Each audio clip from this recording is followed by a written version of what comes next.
Okay, let's say we have an object at the top of an inclined plane, and it's compressing a spring, and there's an angle theta here, and the distance from here to here is, say, d.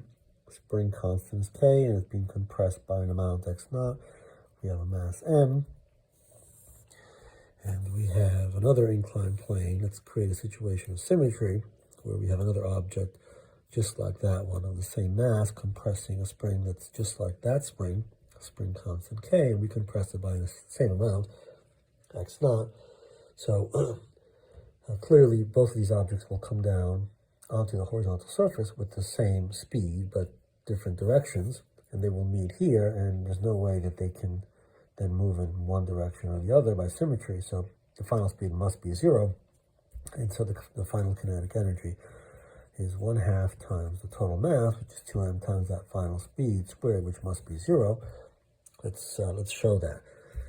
So in the collision, we will have the mass of this object times the speed of the object on the left. Let's call it v left, and then we'll have the momentum of the object coming down from the right.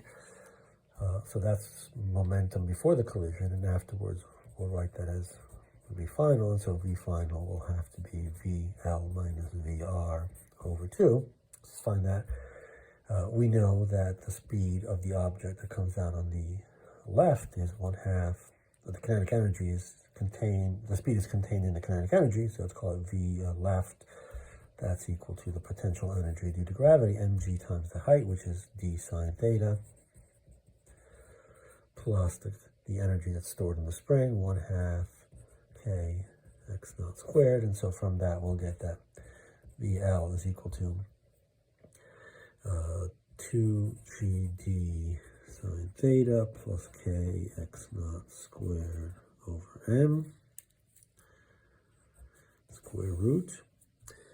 And if we